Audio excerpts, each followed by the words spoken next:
بسم اللہ الرحمن الرحیم۔ آج انشاءاللہ تعالی ہم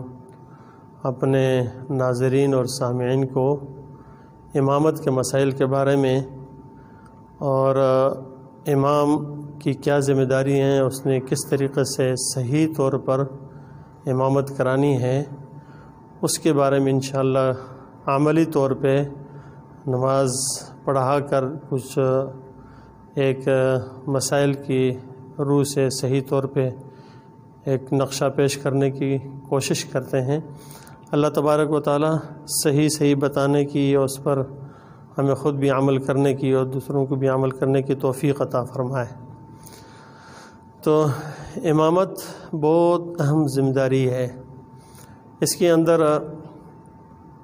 ہماری کئی کوتاہیاں ہیں، لیکن کچھ اس طریقے سے کوتاہیاں ہوتی ہیں کہ ہم سب لوگوں کی ذمہ داری اپنے سر پہ لے رہے ہوتے ہیں، اور ہمارا اپنا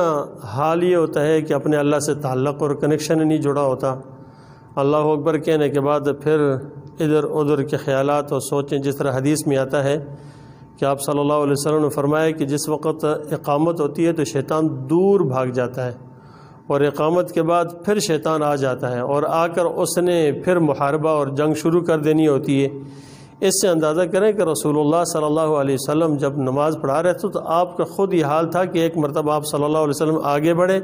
پھر پیچھے ہوئے، پھر آگے بڑھے، پھر پیچھے ہوئے۔ بعد میں صحابہ کرام رضوان اللہ علیہم اجمعین کو بتایا کہ شیطان آیا اور آگ کا شعلہ لے کر آیا اور میری نماز خراب کرنے لگا تھا، لیکن مجھے اپنے بھائی سلیمان علیہ السلام کی وہ دعا یاد آ گئی، تو اس لیے میں نے اس کو چھوڑ دیا، ورنہ میں پکڑتا اور آپ سارے لوگ مدینہ کے بچے اس ساتھ کھیلتے اس کو دیکھتے۔ تو اس لیے ہم نے کوشش ہی کرنی ہے کہ اپنی نمازوں کو ظاہر کو بھی ٹھیک کرنا ہے، اور ہر ایک آیات کو اوپر ہر سوچ کے اندر ہم نے یہ دیکھنا ہے کہ اپنے اللہ کے ساتھ ہمارا کنیکشن جڑتا ہے یا نہیں جڑتا۔ تو ابتدا کرتے ہیں، ہم سب سے پہلے دیکھیں کہ جس وقت ہم نیت باندھتے ہیں تو نیت کرنے کے ساتھ تکبیر تحریمہ کے ساتھ ایک پہلی غلطی یہ ہوتی ہے کہ ائمہ حضرات اپنی تکبیر کو بہت لمبا کھینچتے ہیں۔ مثال کے طور یہ کہتے ہیں اللہ اکبر، اب اتنا لمبا جب کھینچیں گے اور پیچھے سے مقتدی نے اللہ اکبر کہ انہوں نے اگر ہاتھ باندھ لیے ہیں تو وہ نماز میں شامل نہیں ہوں گے، کیونکہ اس نے نماز شروع ہی نہیں کی ہے۔ تو ہمیں چاہیے کہ جیسے تکبیر تحریمہ جب کہیں تو ساتھ کہیں اللہ اکبر، مختصر کہیں اور ہاتھ باندھ لیں۔ جب مختصر کہیں گے، ہاتھ باندھیں گے تو پیچھے والے لوگ وہ اس کے بعد ہی شامل ہو سکیں گے، لیکن آگے نہیں ہوں گے، اس سے ان کی نماز بھی خراب نہیں ہوگی۔ تو اس طریقے سے ہم نے سب سے پہلے، اور عموماً یہ بھی دیکھنے میں آتا ہے کہ جو امام ہوتا ہے وہ اپنے پاؤں بھی سیدھا نہیں رکھتا، کبھی پاؤں یوں ٹیڑھا ہوتا ہے اور کبھی اس طریقے سے غفلت کے ساتھ۔ یہ بھی بہت غلط بات ہے۔ کم از کم امام تو مقتدا ہے سب کا، اور لوگوں نے سب نے امام کو دیکھ کے سب کچھ کرنا ہوتا ہے۔ تو سب سے پہلے اپنے پاؤں کو بھی بالکل قبلہ رخ برابر کر کے، اور اس کے بعد پھر ہم نے سیدھے کھڑا ہو کر پھر یوں کہ اللہ اکبر، اور اس کے بعد اگلی جو غلطی ہے وہ یہ ہے کہ ہم لوگ جلدی کے اس میں ہوتے ہیں کہ یار جلدی کریں، اور نماز کو فلیخفف الصلاۃ کہتے ہیں، تو ہم کہتے ہیں کہ بس نماز کو ہلکا کرو،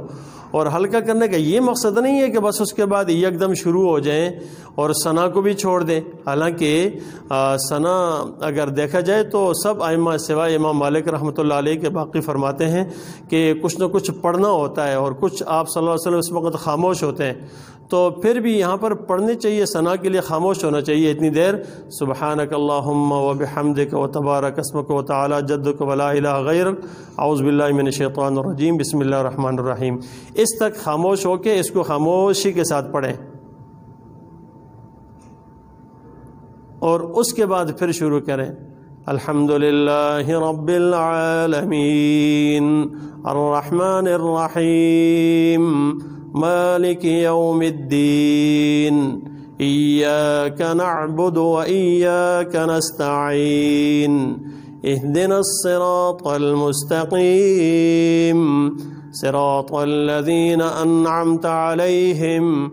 غیر المغضوب علیہم ولا الضالین،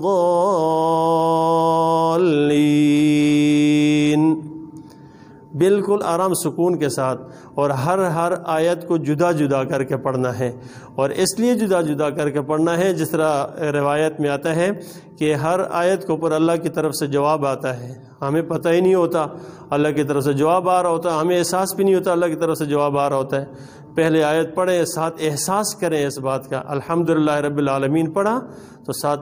حمدنی عبدی کا جواب آیا، اور پھر اس کے بعد جب الرحمن الرحیم تو اثنا علی عبدی کا جواب آیا، پھر مجدنی عبدی کا جواب آیا، پھر ھذا بینی و بین عبدی ولعبدی ما سأل کا جواب آیا۔ کتنا بڑا جواب ہے پیارا، اللہ کچھ بات کر رہے ہیں اور ہمیں پتہ بھی نہیں ہوتا کہ ہم کھڑے بس چل رہے ہیں سیدھے سیدھے فاتحہ کو ایک دو سانس کے اندر پڑھ کے اوپر چلے، بہت غلطی ہے۔ تو اس لیے یوں کر کے آرام سکون کے ساتھ ولضالین آمین کے اوپر پھر جواب آتا ھذا لعبدی ولعبدی ما سأل، اور اس کے سب کا احساس کرنا ہے دل کے اندر کہ میں اپنے اللہ کے سامنے کھڑا ہوں، اللہ کی طرف سے جواب آیا اور اللہ تبارک و تعالیٰ سے ہم کلامی ہو رہی ہے، باتیں ہو رہی ہیں۔ اس کے بعد آرام سکون کے ساتھ ولضالین آمین کے بعد پھر کوئی سورت پڑھی، اور سورت کے بعد پھر جس وقت ہم رکوع میں چلتے ہیں تو رکوع میں بھی اللہ اکبر یہاں سے شروع کر کے رکوع تک اللہ اکبر ہی کہنا ہے۔ یوں دیکھیں آپ، اللہ اکبر، اور رکوع کے اندر پھر سیدھے صحیح طریقے سے اپنے کمر کو، پیٹھ کو، سب کو برابر کرنا ہے، اور نگاہیں اپنے پاؤں کے پشت کے اوپر رکھنی ہے۔ اس طریقے سے ہم نے بالکل برابر ہونا ہے۔ اب رکوع کے اندر جو بڑی غلطی ہے وہ یہ ہوتی ہے کہ بس نیچے ہوتے نہیں ہیں کہ سبحان ربی العظیم سبحان ربی العظیم سبحان ربی السمیع، اس طرح نہیں، آرام سکون کے ساتھ اتنا تو پڑھیں کہ سبحان ربی العظیم سبحان ربی العظیم سبحان ربی العظیم۔ اتنا یہ کم سے کم ادنی قسم کا درجہ ہے کہ انسان جو ہے نا 3 مرتبہ پڑھ کے، یعنی زیادہ پڑھنا چاہیے لیکن چلیں 3 مرتبہ آرام سکون کے ساتھ، 3 مرتبہ جلد بازی کے ساتھ نہیں، آرام کے ساتھ جب پڑھیں گے تو کم از کم لوگوں کی بھی سکون کے ساتھ کوئی رکوع تو ہوگی، اور اس کے بعد پھر آرام سے سمیع اللہ لمن حمیدہ، نیچے سے لے کے اوپر تک سمیع اللہ لمن حمیدہ کہنا ہے۔ اب جب سمیع اللہ لمن حمیدہ کہتے ہیں اس کے بعد عموماً غلطی یہ ہوتی ہے کہ سمیع اللہ لمن حمیدہ کہا تو پھر اللہ اکبر شروع کر دیتے ہیں، یہ بھی غلط ہے۔ دیکھیں یہاں پر بھی راجح قول یہی ہے کہ انسان سمیع اللہ لمن حمیدہ کہنے کے بعد ربنا لک الحمد حمدا کثیرا طیبا مبارکا فیہ، یہ کلمات بھی دہرائے تو یقینی طور پر جو قوما کا ایک مسنون درجہ ہے نا وہ بھی الحمدللہ مکمل طور پہ پورا ہو جائے گا، اور یوں اس طریقے سے جلد بھی نہیں کو سکون کے ساتھ بھی نماز ہوگی، تعدیل ارکان بھی ہو جائیں گے الحمدللہ۔ تو اس طریقے سے کھڑے ہو کر سمیع اللہ لمن حمیدہ ربنا لک الحمد حمدا کثیرا طیبا مبارکا فیہ، اور اس کے بعد پھر جائیں، اور پھر جب جائیں تو اس کے اندر بھی جس طریقے سے نماز کے عام بالکل صحیح طریقہ یہ ہے کہ انسان سیدھا جائے، جھک کے یہ نہیں۔ یاد رکھیں رسول اللہ صلی اللہ علیہ وسلم اپنی اتنی پیرانہ سال میں اتنی بڑی عمر کے باوجود بھی کبھی آپ نے اس طریقے سے نہیں پڑھی کہ جس کو سستی اور تساہل کے ساتھ، سستی کے ساتھ کوئی نماز کی جو ہے نا رکن ادا کیے ہوں۔ اگر دیکھا جاتا تھا کہ آپ صلی اللہ علیہ وسلم اتنے اہتمام کے ساتھ رکوع اور سجود، اتنے خشوع و حضور پیار محبت سے آپ کے اعضاء جدا سب کچھ، آپ صلی اللہ علیہ وسلم کی نماز کی کیفیت یہ بیان کرتے ہیں صحابہ کرام، تو پھر اندازہ کریں کہ ہم لوگ کہاں کھڑے ہوئے ہیں، ہمیں تو احساس نہ ہو، احساس ہونے کی بات ہے۔ اس کے بعد آرام کے ساتھ یہاں سے جائیں، اور میں پھر بھی عرض کروں گا کہ یہاں سے جاتے ہوئے ہم نے نیچے تک پہنچنے تک،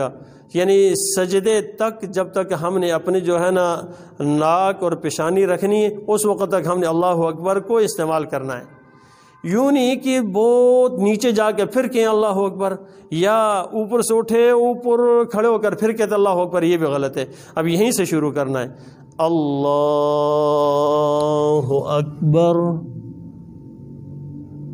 سبحان ربی الاعلی سبحان ربی الاعلی سبحان ربی الاعلی۔ 3 مرتبہ تو انسان کو ہر حال میں کہنا چاہیے، اور 3 مرتبہ کہنے سے انسان کو ایک سکون کے ساتھ بالکل سنت درجہ بھی پورا ہو جاتا ہے، اور اس سے کچھ زیادہ بھی کہہ لے تو بہت اچھا ہوگا، یعنی کم از کم اگر کوئی تھوڑا سا جلدی کہتا ہے تو 5 مرتبہ کہہ لے، بہت سکون کے ساتھ کوئی کہتا ہے تو 3 مرتبہ کہہ لے، تو اس سے انشاءاللہ سنت درجہ بھی پورا ہو جائے گا۔ اور پھر آرام کے ساتھ ہاتھ بھی رکھنے اپنی کونیوں کو بغلوں سے بالکل جدا کر کے، اور پیٹ کو اپنے ران سے جدا کر کے، اور اس طرح کہ بالکل اٹھی ہوئی کمر ہو، اور پھر آرام سکون کے ساتھ پیشانی اٹھانی ہے، پھر ناک اٹھانا۔ اللہ اکبر، اس ترتیب کے ساتھ اب یہاں پر بھی ہم نے ہاتھ رکھنے تو وہ گھٹنوں کے اوپر اور تھوڑے سے کھلے کر کے انگلیاں رکھنی ہیں تاکہ ان کا رخ بھی قبلے کی طرف ہو۔ اور اب یہاں بیٹھنے کے بعد بھی یہاں بھی کم از کم سنت درجہ پورا کرنے کے لیے ضروری ہے کہ اس جلسے کے اندر ہم اتنا سکون کے ساتھ بیٹھیں۔ جب اللہ اکبر کہنے کے بعد اللہم اغفر لی وارحمنی واہدنی وعافنی وارزقنی، اب اس طریقے سے یہ پوری دعا پڑھ لیں، کتنے بڑا درجہ ہے اس کا، اور اس طریقے سے سکون کے ساتھ جب پڑھیں گے تو ہمارا وہ سنت درجہ بھی پورا ہو جائے گا اور ناقص بھی نہیں ہوگا، تعدیل ارکان کو بھی پورا لحاظ ہو جائے گا۔ اور یوں نہیں ہے کہ اٹھ کر پیچھے وہ اللہ اکبر اور اللہ اکبر، جو لوگ ایسا کرتے ہیں بہت غلط کرتے ہیں۔ اور نمازوں کے ساتھ کیا کہ اپنے آپ کے ساتھ اپنے اللہ اور اپنے بندے کے درمیان کوئی کنیکشن، کوئی تعلق ہوتا ہے، وہ جڑنا چاہیے۔ تو یہ کہنے کے بعد آرام سے اللہ اکبر، اللہم اغفر لی وارحمنی واہدنی وعافنی وارزقنی، اور بعض روایت میں تو وجبرنی بھی آتا ہے۔ تو اس طریقے سے یہ پورا پڑھنے کے بعد پھر ہم نے دوبارہ یہاں سے نیچے سجدے کے اندر جانا ہے، اور اس طریقے سے اللہ اکبر، اور 3 مرتبہ تسبیحات کہنے کے بعد یا 5 مرتبہ تسبیحات کہنے کے بعد آرام سکون کے ساتھ، اور پھر اس کے بعد ہم نے سیدھا اٹھنا ہے۔ اب اٹھنے کی ترتیب بھی یہ ہے کہ سب سے پہلے پیشانی اٹھانی ہے، پھر ناک اٹھانا ہے، پھر ہاتھ اٹھانے ہیں، پھر گھٹنے اٹھانے۔ اب دیکھیں میں اٹھاتا ہوں اس طریقے سے، اللہ اکبر، وہاں نیچے سے اٹھ کر اوپر آنے تک پوری تکبیر، اس دورانیے کو تکبیر کے ساتھ ہم نے گھیرنا ہے۔ کوئی ہمارے نماز کے اندر ایسا لمحہ نہ ہو کہ اس کو ہم کسی عمل کے ساتھ، کسی تکبیر یا کسی کے ساتھ خالی چھوڑیں، بلکہ دہرانا ہے۔ بسا اوقات ایسے بھی لوگ کرتے ہیں کہ وہاں سے اٹھیں، امام اٹھ کر آرام سے، اور پھر جو ہے نا نیچے بازو اور اب لگا کر سہارا دے کر پھر اٹھتے، اور اوپر اٹھ کے پھر کہتے ہیں اللہ اکبر۔ تو اس طریقے سے یا اٹھے وہاں سے، اور اٹھنے کے بعد اوپر کھڑے ہو کر پھر بھی کہتے ہیں اللہ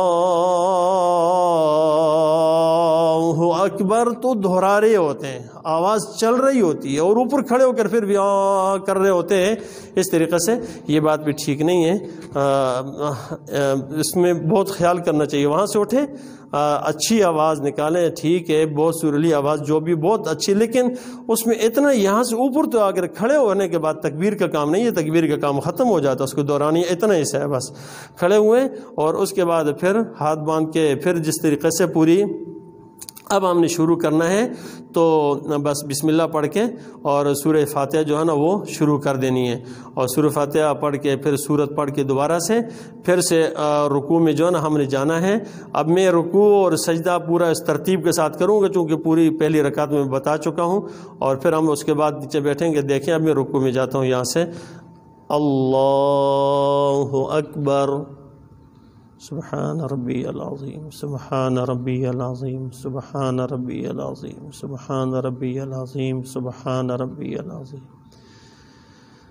سمع اللہ لمن حمدہ، ربنا لك الحمد حمدا كثيرا طيبا مباركا فيه، اللہ اکبر، سبحان ربی الاعلیٰ، سبحان ربی الاعلیٰ، سبحان ربی الاعلیٰ، سبحان ربی الاعلیٰ، سبحان ربی الاعلیٰ، اللہ اکبر۔ اور اسی طریقے سے ہم نے دوسرے سے جب یہاں سے یہاں بیٹھ کر پھر بھی اسی طرح اللہم اغفر لی وارحمنی واہدنی وعافنی وارزقنی، پھر اللہ اکبر، سبحان ربی الاعلیٰ، سبحان ربی الاعلیٰ، سبحان ربی اللہ اکبر، اور تحیات، جب ہم تحیات پڑھتے ہیں تو اس کے اندر بھی ہمیں چاہیے ہے، سب لوگوں سے میری ایک بہت درخواست ہے اور عاجزانہ درخواست ہے کہ کم از کم التحیات جب پڑھیں تو اس وقت وہ منظر اپنے سامنے رکھیں کہ التحیات للہ والصلوات والطیبات، یہ کس نے کہا ہے اور کس کا جو ہے نا ہدیہ ہے جو اس نے پیش کیا اپنے اللہ کے سامنے، محمد الرسول اللہ صلی اللہ علیہ وسلم۔ اتنی عظیم ہستی کے اتنا پیارا ہدیہ اللہ کے سامنے پیش ہوتا ہے، اس کا احساس کریں کہ اللہ آپ صلی اللہ علیہ وسلم نے یہ پیش کیا التحیات للہ والصلوات والطیبات، اور پھر اللہ تبارک و تعالیٰ کتنا پیارا جواب دے رہے ہیں، السلام علیک ایھا النبی ورحمۃ اللہ وبرکاتہ، اور اس کے بعد پھر آپ صلی اللہ علیہ وسلم نے اپنی اس امت ہم جیسے گنہگاروں کو وہاں پر بھی یاد کیا ہے کہ السلام علینا وعلی عباد اللہ الصالحین۔ جب یہاں تک وعلی عباد اللہ الصالحین تک پہنچیں تو اس کے اوپر سوچیں کہ ہم صالحین کے اندر ہے یا نہیں ہے، یعنی ہم ذہن میں رکھیں کہ اتنے ہمارے لیے بھی دعا کی جا رہی ہے، اور یہ اپنے انسان ذات کی طرف سوچے کہ کیا کیفیت ہے ہماری اس وقت، ہم کس حال کے اندر ہیں۔ اتنے پیارے رسول صلی اللہ علیہ وسلم ہمیں وہاں پر بھی یاد فرما رہے ہیں۔ تو السلام علینا وعلی عباد اللہ صالحین، پھر اس کے بعد ہم یہیں سے وعلی عباد اللہ صالحین کہہ دیا تو اس کے بعد ہم نے اپنی ان جو انگلیاں ہیں ان کو بند کرنا ہے اور حلقہ بنانا ہے، اور میں پھر عرض کرتا ہوں کہ یہاں حلقہ ہم نے 90 کا حلقہ بنانا ہے۔ یہ 90 کا حلقہ بنایا چونکہ یہ الگ سے گنتی ہے جس کو عقد الانامل کے نام سے یاد کیا جاتا ہے اور اس کو سیکھنا پڑتا ہے، تو یہ ہم نے بنا لیا حلقہ، اور اس کے بعد اشہد اللہ کے اوپر انگلی اٹھا لی، لا الہ الا اللہ کے اوپر نیچے کر لیں، اشہد اللہ الہ الا اللہ و اشہد ان محمد عبدہ ورسولہ، اور اس کے بعد پھر درود شریف، اور پھر جب ہم سلام پھیر رہے ہوتے ہیں تو اس وقت ہم نے سلام میں اس چیز کا خیال کرنا ہے اور یہ ارادہ کرنا ہے کہ ہم جب دائیں طرف سلام پھیرتے ہیں، ایک تو سلام کے اندر نیت کیا کرنی ہے، دوسری چیز یہ ہے کہ سلام پھیرتے ہوئے ہم نے اپنا چہرہ کتنا گھمانا ہے۔ تو جب سلام پھیرتے ہیں تو اس میں سب سے پہلے یہ ہے کہ نیت یہ کرنی ہے کہ دائیں طرف سلام پھیرتے ہوئے فرشتے، مقتدی فرشتے اور جو جنات ہیں ان کو ہم ان کے نیت کے اندر جو ان کو لائیں گے کہ ان کے اوپر ہم سلامتی ڈال رہے ہیں، ان کا ارادہ کرنا ہے۔ اور پھر بائیں طرف سلام پھیرتے ہوئے بھی اسی طریقے سے مقتدی کا جو بائیں طرف ہے ان کی طرف، اور جو فرشتے ہیں اور جو جنات ہیں تو ان کو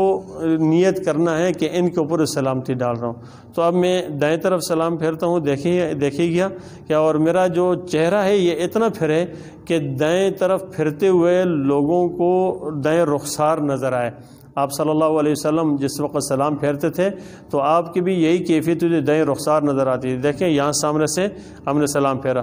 السلام علیکم ورحمۃ اللہ، اس طریقے سے دائیں طرف چہرہ پھیرا اور پھر السلام علیکم ورحمۃ اللہ کہنا یہاں تک، پھر اس کے بعد یہاں سے واپس پھر کیا السلام علیکم ورحمۃ اللہ، اور اس طرف کر کے پھر ہم نے یہ نیت کرنی ہے کہ دائیں طرف جو مقتدی ہے اور جو فرشتے ہیں اور جو جنات وغیرہ ہیں ان کو نیت میں لانا ہے اور ان کی نیت کرنی ہے، اور پھر اپنے سامنے ہو جانا ہے،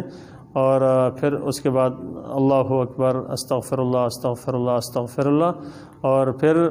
دعا جو مختصر یاد رکھیے گا کہ اس دعا کے اندر بھی مہربانی ہوگی حضرات کی کہ یہاں بھی رسم نہ کریں، اور جب دعا کے لیے ہاتھ اٹھتے ہیں یا دعا مانگتے ہیں تو جس سے مانگ رہے ہوتے ہیں اس کو اپنے تصور اور خیال نہیں کہ مکمل طور پر توجہ اس کی طرف ہو، کیونکہ کسی سے مانگ رہے ہیں ویسے ہی ہاتھ اٹھے اللہ انت السلام منک السلام، کچھ لوگ انت السلام منک السلام پڑھ رہے ان کو پتہ نہیں انت السلام منک السلام کا معنی کیا ہے، بس اسی طریقے سے انت السلام منک السلام کہہ رہے ہوتے ہیں، ان کو پتہ نہیں ہوتا کہ کیا کہہ رہا ہوں میں، کس سے مانگ رہا ہوں، کیا کر بھائی دعائیں مانگنے کی ہوتی ہے، پڑھنے کی نہیں ہوتی۔ الفاظ پڑھنے کا نام دعا نہیں ہے، مانگنے کا نام ہے۔ اور جب سمجھیں بھی اور دل کے اندر سے نکلے تو پھر حقیقت میں وہ دعا ہوتی ہے۔ اللہ تبارک و تعالی ہمیں سنت کے مطابق سارے اعمال کرنے کی توفیق عطا فرمائے۔